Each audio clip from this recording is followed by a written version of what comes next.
मैं Satish Maurya skill India 91 YouTube channel पर आप सभी का स्वागत करता हूं। इस वीडियो में हम लोग देखेंगे इलेक्ट्रीशियन फर्स्ट ईयर का ट्रेड थ्योरी का क्लास फर्स्ट चैप्टर फर्स्ट में हम पढ़ रहे थे basic of the trade.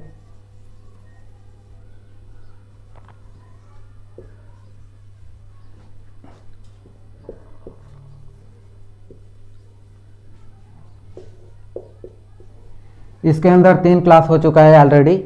First class में समझाया गया था कि इलेक्ट्रीशियन का कार्य क्या होता है, उसकी रिस्पॉन्सिबिलिटी क्या होती है।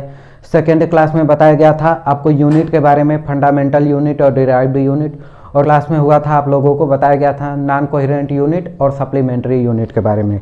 आज हम लोग पढ़ेंगे इलेक्ट्रिकल सिंबल के बारे में।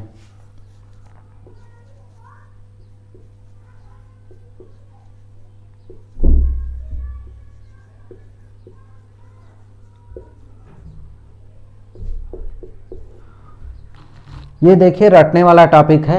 यहाँ पे आप हर इंस्ट्रूमेंट, हर इक्विपमेंट, चाहे मीटर हो, एसी हो, डीसी हो, मोटर हो, जनरेटर हो, कोई भी चीज़ हो, यदि उसको हमें पेन पेपर पे दिखाना है तो उसको सिंबॉलिकली दिखाने के लिए हम यूज करते हैं सिंबल का। और उसी सिंबल को आपको यहाँ पे याद करना है और देखना है कि किस सिंबल को क्या क्या किस तरीके से दिखाते हैं।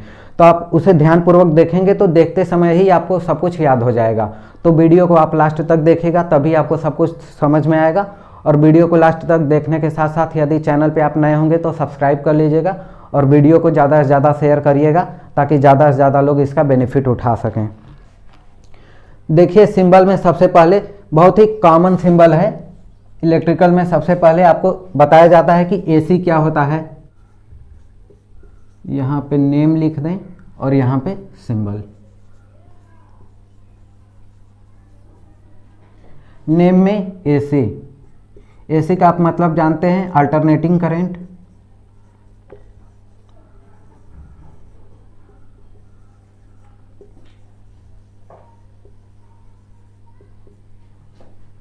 इसका सिंबल होता है कुछ इस तरीके से, इसे बोलते हैं साइन वेव।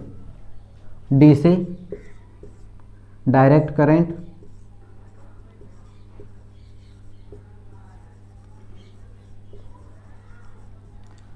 डायरेक्ट करंट को ऐसे भी दिखाते हैं और डायरेक्ट करंट को कुछ इस तरीके से भी दिखाते हैं।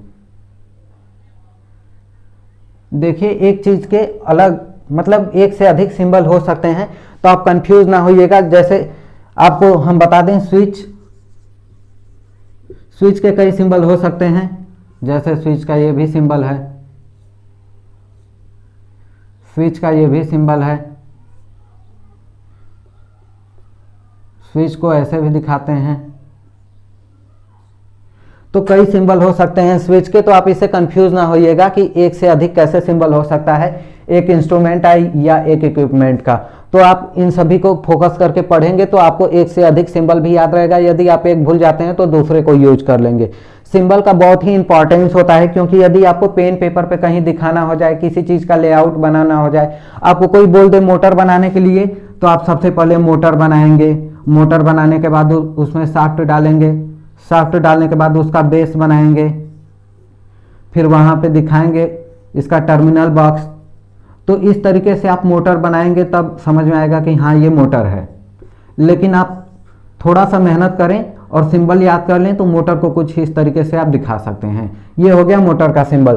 तो बताइए ये इजी है या ये इजी है? तो इस तरीके से आप सिंबल याद रखेंगे तो आप किसी भी इंस्ट्रूमेंट का आसानी से सिंबल दिखा सकते हैं, बता सकते हैं। और पेन पेपर पे भी आप उसका यूज करके आप उसे डायग्राम के रूप में दिखा सकते हैं कहीं पे भी।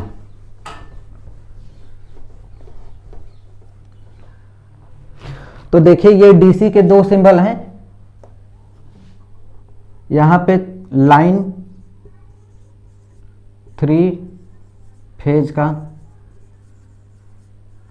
3 फेज लाइन की यदि बात करें तो कुछ इस तरीके से दिखा सकते हैं L1, L2, L3 और इसी को R, Y और B भी बोलते हैं।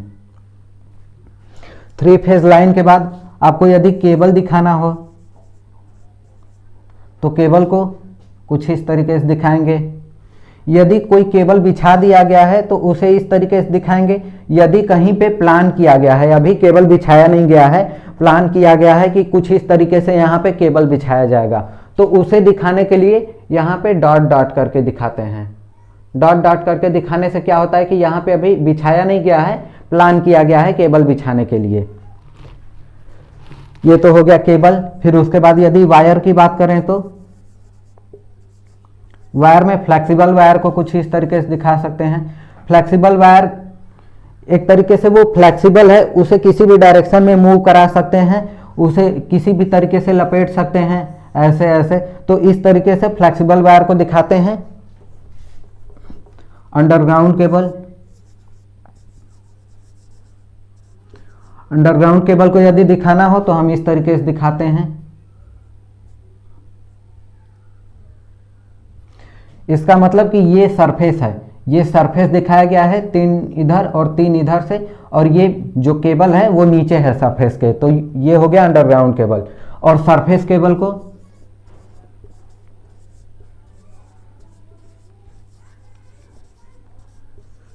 सरफेस केबल यदि आपको दिखाना है तो ऊपर दिखाएंगे इस तरीके से। ये इसका मतलब कि ये लेवल है ग्राउंड का और ये इसके ऊपर केबल बिछाया गया है, तो ये सरफेस केबल हो गया, ये अंडरग्राउंड केबल हो गया। अभी देखिए लैंप का यदि आपको सिंबल दिखाना हो, लैंप या बल्ब, तो आप इस तरीके से भी दिखा सकते हैं लैंप का सिंबल। लैंप का सिंबल ऐसे भी दिखा सकते हैं। लैंप का सिंबल आप कुछ इस तरीके से भी दिखा सकते हैं। ये भी है लैंप का सिंबल। तो आप कई तरीके हैं लैंप को दिखाने के लिए। लैंप में भी इंडिकेटर है, पायलट लैंप है। तो पायलट लैंप को किस तरीके से दिखाते हैं? पायलट लैंप और कॉरिडोर लैंप।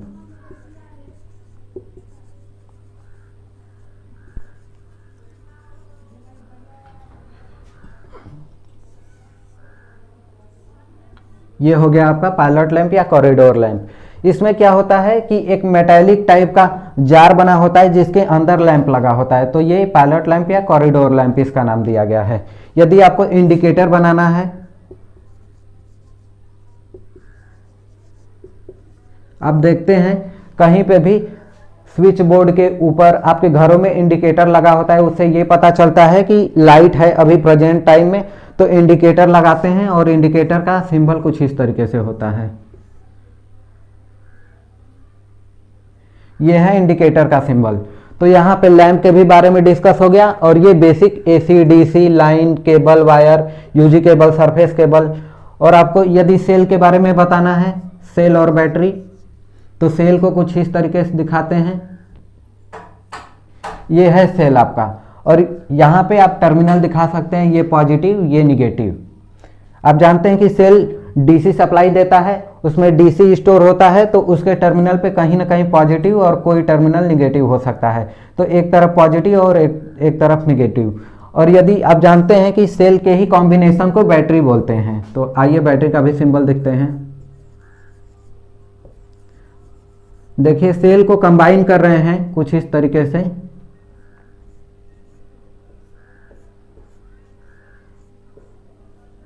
आप कितना भी नंबर आप सेल दिखा सकते हैं। देखिए ये हो गया बैटरी, इसमें 4 सेल लगे हैं, 1 2 3 और यहाँ पे ये 4। तो एक तरफ पॉजिटिव हो जाएगा, एक तरफ निगेटिव हो जाएगा। ये देखिए सीरीज में जुड़ा है, ये बैटरी सीरीज में जुड़ा है, और बैटरी को हम सीरीज और पैरेलल दोनों में जोड़ सकते हैं, तो ये सीरीज कॉम्बिनेशन है।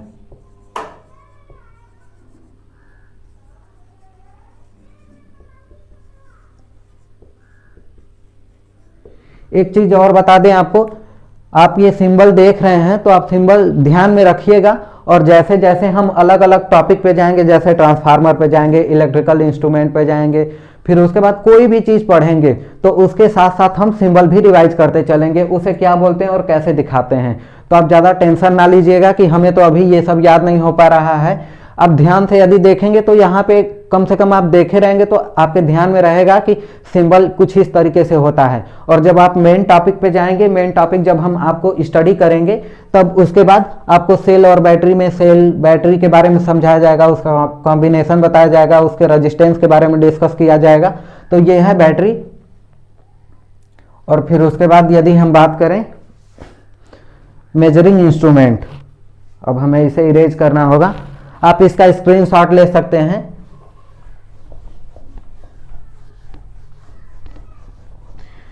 देखिए क्लासिफाई किया गया है सिंबल को, जैसे कि स्विच गियर है, ऑपरेट करने के लिए मेजरिंग इंस्ट्रूमेंट, फिर उसके बाद लाइन, केबल, स्विच बोर्ड, तो अलग अलग तरीके से लैंप के बारे में, तो ये सब अलग अलग एक प्रकार से डिवाइड किया गया है और उसी को हम देखेंगे बारी बारी से। ये तो हम कुछ कॉमन सिंबल देख लिए हैं। मेजरिंग इंस्ट्रूमेंट देखते हैं।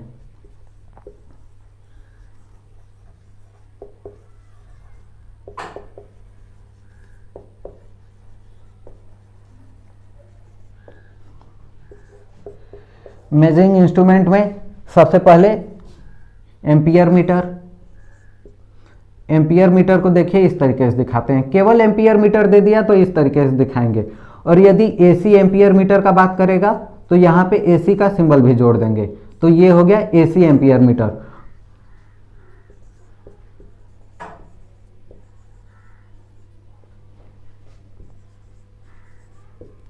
एसी एम्पियर मीटर ये है और ये है एसी एम्पियर मीटर।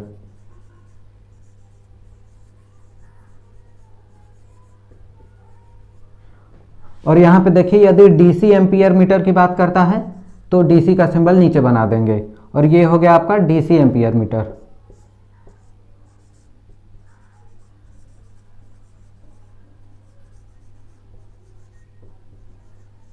ये तो हो गया आपका एम्पियर मीटर।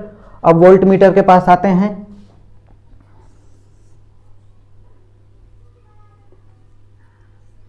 ये देखिए है वोल्ट मीटर का सिंबल।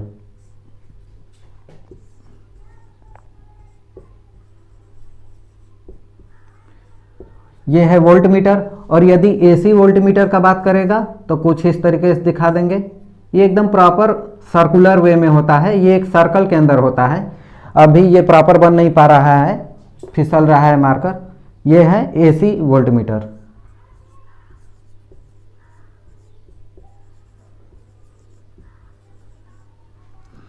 और यदि डीसी वोल्ट मीटर बनाना हो तो नीचे डीसी का सिंबल दे देंगे और इधर डीसी वोल्ट मीटर।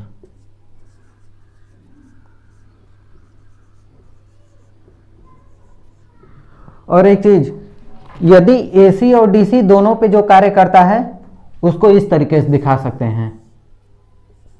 जैसे ये एम्पियर मीटर है, एसी और डीसी दोनों पे कार्य करेगा तो इस तरीके से दिखा सकते हैं। AC DC ampere metre.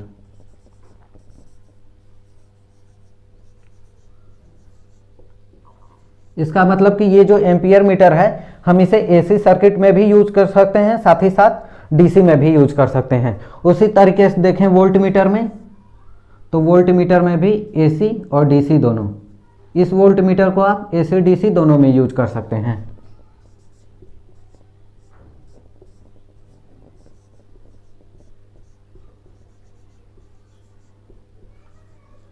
जब भी आप मेजरिंग इंस्ट्रूमेंट पढ़ेंगे तो आप जब मीटर उठाएंगे तो मीटर के जो भी जिस भी प्रकार का मीटर होगा, यदि डिजिटल होगा तो डिजिटल मीटर में आप देखेंगे 1 2 3 4 करके एक तरीके से उसमें कुछ सिंबॉलिक टाइप का होता है, उसमें आपको देखने को मिल जाएगा।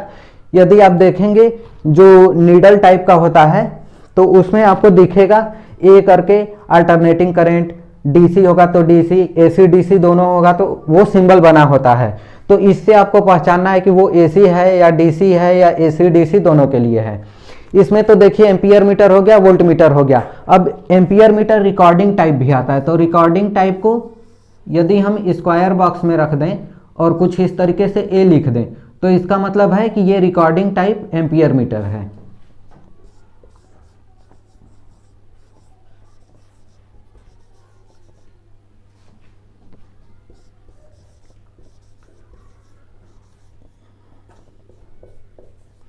रिकॉर्डिंग टाइप एम्पियर मीटर का मतलब क्या है, जैसे यदि इस इंस्ट्रूमेंट का हम कहीं सर्किट में यूज करते हैं तो ये स्टोर करता है डाटा को। जैसे जितना भी करंट ये कैरी कर रहा है मीटर, वो स्टोर करके रखेगा। यदि कोई व्यक्ति इलेक्ट्रीशियन या फिर वहाँ का जो ऑपरेटर होगा उसे आगे पीछे करके देख सकता है कि सर्किट में कितना करंट फ्लो हो रहा था कुछ समय पहले। तो उस तरीके से आपको ये बेनिफिट ये होता है इससे रिकॉर्डिंग टाइप से कि आप पीछे के भी डाटा को देख पाते हैं कि एक्चुअल में इस सर्किट में कितना करंट फ्लो हो रहा था। तो रिकॉर्डिंग का ये फायदा होता है और ये वोल्ट मीटर में भी आता है।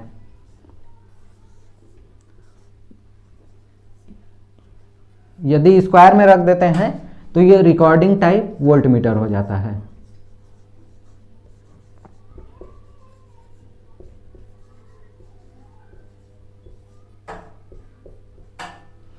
रिकॉर्डिंग टाइप वोल्ट मीटर और रिकॉर्डिंग टाइप अमीटर ये ज़्यादातर यूज किया जाता है आपके सब स्टेशन में। सब स्टेशन में क्या होता है कि जो ऑपरेटर होता है वो बार बार चीज़ों को नोट डाउन करता रहता है। नोट डाउन करने का मतलब ये होता है कि वहाँ पे ज़्यादा मतलब एक तरीके से देखा जाए तो वो इलेक्ट्रिकल हब है, वहाँ से डिस्ट्रीब्यूट किया जा रहा है कई एरिया में। तो उसकी रिस्पॉन्सिबिलिटी होती है कि वहाँ पे जितने भी पैरामीटर हैं सब कुछ नॉर्मल होना चाहिए। तो उसे डाटा नोट करने के लिए बार बार जा करके देखना पड़ता है इस मीटर को, और वो इस मीटर को नोट करके अपने आगे हायर ऑफिशियल को भेजता है कि जो भी पैरामीटर हैं यहाँ पे नॉर्मल हैं। जहाँ पे भी एबनॉर्मल होता है वो सूचित करता है अपने हायर ऑफिशियल को। यदि एबनॉर्मल होता है तो इसका मतलब कि वहाँ पे कुछ फॉल्ट हो सकता है, फॉल्ट होने की कुछ प्रायिकता बढ़ जाती है। तो इससे बचने के लिए ये सब बनाया गया है। अब देखेंगे कि सब स्टेशन में एक एसएसओ होते हैं, सब स्टेशन ऑपरेटर। उनकी ये रिस्पॉन्सिबिलिटी होती है कि वहाँ पे फ्रीक्वेंसी, पावर फैक्टर, फिर उसके बाद अमीटर, वोल्ट मीटर से वोल्टेज और एम्पियर ये सब कैलकुलेट करके वो एक चार्ट बनाए होते हैं। उस चार्ट पे सब कुछ नोट डाउन करते रहते हैं 10 मिनट 20 मिनट पे, जो भी उनका टाइम पीरियड हो। तो इससे क्या होता है कि वहाँ पे फॉल्ट होने का चांस कम हो जाता है और जो सर्किट होता है हेल्दी रूप से कार्य करता है। यदि उसमें कुछ भी एबनॉर्मल दिखाई देता है तो उस पर इलेक्ट्रीशियन का फोकस जाता है, वहाँ पे वो चेक करता है कि ऐसा ये क्यों हो रहा है। तो इस तरीके से एबनॉर्मेलिटी से ज़्यादा बचा जा सकता है और जो कंटिन्यू दिया जा रहा है सप्लाई गवर्नमेंट के द्वारा पब्लिक में, वो बाधित नहीं होता है।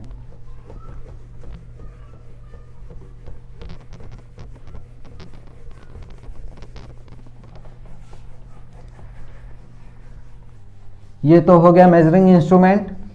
आइए अब हम स्विच सॉकेट के भी बारे में बात कर लेते हैं।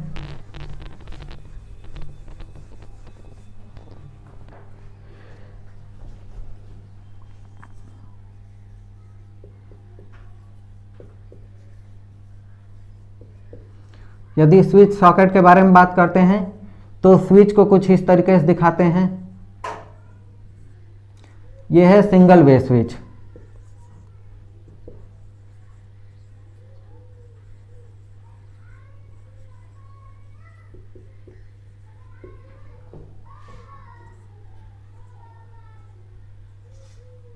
यह है टू वे स्विच।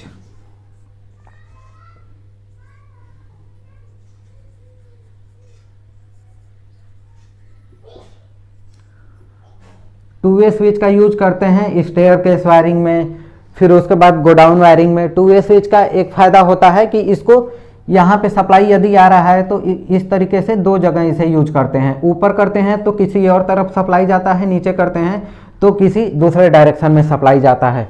तो टू वे स्विच दो तरह का फैसिलिटी प्रोवाइड करता है। एक तरफ सप्लाई जाता है एक साइड पे, और यदि नीचे करते हैं, ऊपर करते हैं तो वो डायरेक्शन चेंज होता रहता है, किसी दूसरे तरफ सप्लाई जाने लगता है।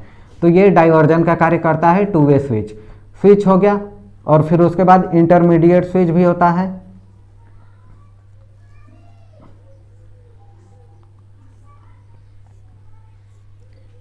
ये देखिए दो टू वे स्विच का कॉम्बिनेशन होता है, intermediate switch.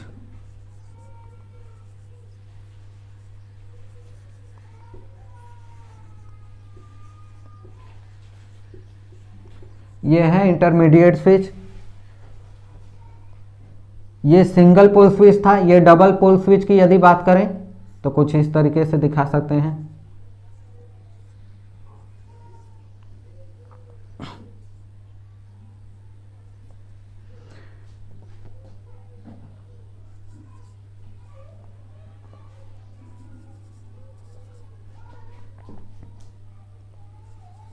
Single way double pole switch.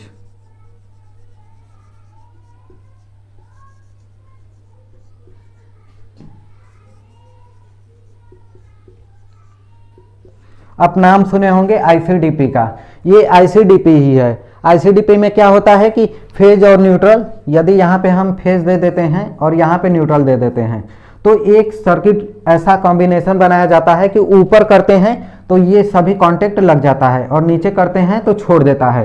तो इस तरीके से ये टू वे स्विच एक ही बार में ऑपरेट होता है। तो ये सिंगल वे है और दो लाइन को सप्लाई दे रहा है, फेज और न्यूट्रल दोनों को कंट्रोल कर रहा है। या यहाँ पे फेज दे सकते हैं, फेज न्यूट्रल भी दे सकते हैं। तो ये 2 पोल का है तो इसलिए ये डबल पोल हो जाएगा यहाँ पे। और ये ट्रिपल पोल भी आता है 3 फेज के लिए।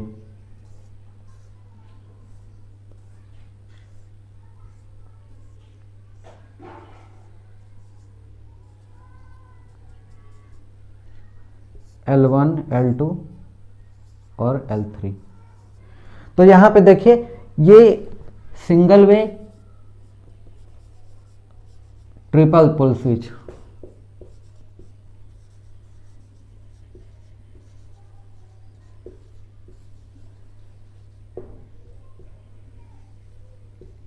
ये देखिए ट्रिपल पोल का मतलब एक पोल ये है, दूसरा ये है और तीसरा ये है। तो एक तरीके से देखा जाए तो ऊपर करते हैं तो ये ऑन हो जाता है, मतलब सप्लाई इसके कांटेक्ट लग जाते हैं कुछ इस तरीके से, और नीचे करते हैं तो कांटेक्ट हट जाता है। तो ये तो हो गया आपका स्विच के बारे में। देखिए पुश बटन स्विच,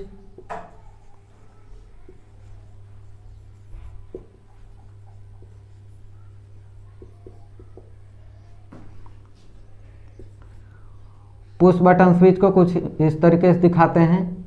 आप देखे होंगे आपके घर में समरसेबल होगा, तो समरसेबल क्या फैसिलिटी प्रोवाइड करता है कि आप पुश बटन से एक बार पुश कर देते हैं तो वहां पे कांटेक्ट लग जाता है और हट जाता है।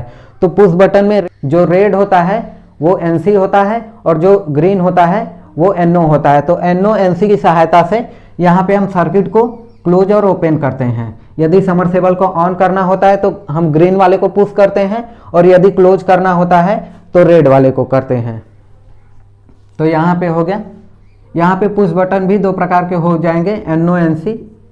एनओ पुश बटन,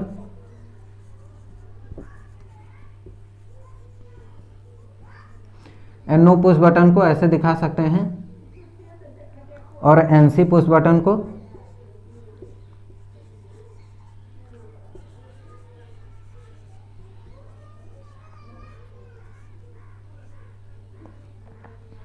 देखिए मैंने आपको बताया था कि एक से अधिक सिंबल हो सकता है किसी भी कंपोनेंट का, इक्विपमेंट का। तो यहाँ पे देखिए, यहाँ पे यदि आपको दिखाएं एनओ का तो कुछ इस तरीके से एक और दिखा सकते हैं, ये एनओ है। और यदि एनसी का देखें तो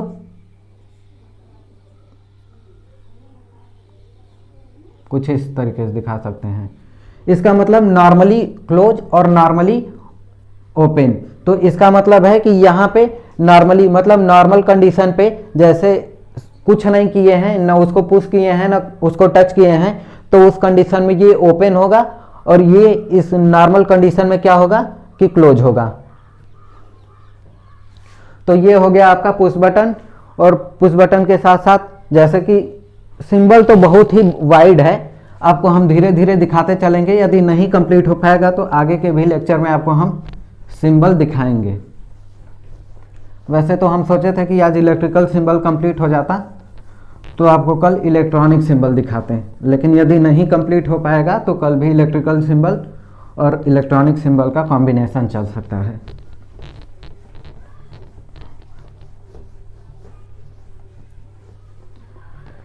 आप लाइन की तो बात कर लिए हैं, न्यूट्रल की यदि बात करें तो कैसे दिखाते हैं। न्यूट्रल को कुछ इस तरीके से दिखाते हैं, डैश डैश डैश डैश करके, ये है न्यूट्रल। और फेज को डायरेक्टली ऐसे दिखाते हैं। एसी सिंगल फेज हो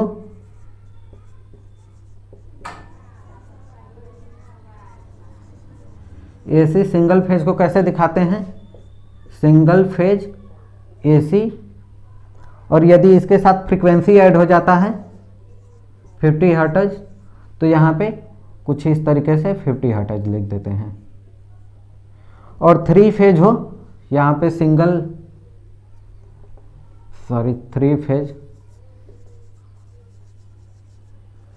three phase AC with 50 hertz.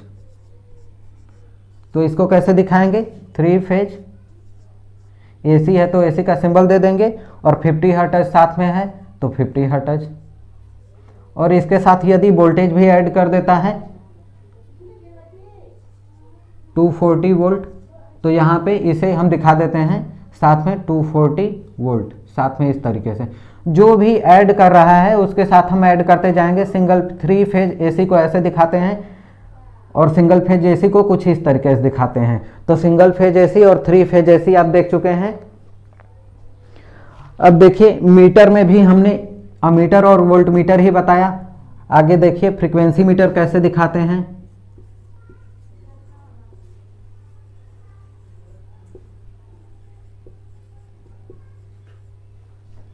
Frequency meter को ऐसे दिखाते हैं, मीटर के अंदर एफ बना होता है। ओम मीटर को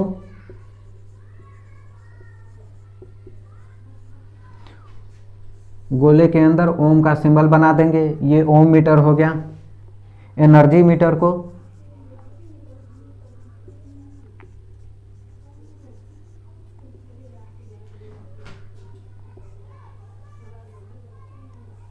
ये सिंगल फेज एनर्जी मीटर है, किलोवाट आवर। ये है सिंगल फेज एनर्जी मीटर, यहाँ पे फेज देते हैं और यहाँ पे न्यूट्रल। ये इनपुट है और यहाँ पे ये हो जाएगा फेज और न्यूट्रल, ये आउटपुट है। और यदि 3 फेज का दिखाना हो तो इधर 3 हो जाएगा, 3 लाइन इधर हो जाएगा और 3 लाइन इधर, मतलब आर वाई बी इधर दे रहे हैं इनपुट में और आर वाई बी उधर ले रहे हैं आउटपुट में। आज के वीडियो में बस इतना ही। आगे के वीडियो में हम आपको दिखाएंगे इलेक्ट्रिकल सिंबल के बारे में। वीडियो ज़्यादा लंबा होगा तो मज़ा नहीं आता है, बच्चे बोर होने लगते हैं, तो इस वजह से हम क्लास को यहीं समाप्त करना चाहते हैं। आगे के वीडियो में आपको इलेक्ट्रिकल सिंबल और इलेक्ट्रॉनिक सिंबल काफ़ी अच्छे तरीके से देखने को मिलेगा। तो वीडियो को लास्ट तक देखने के लिए धन्यवाद।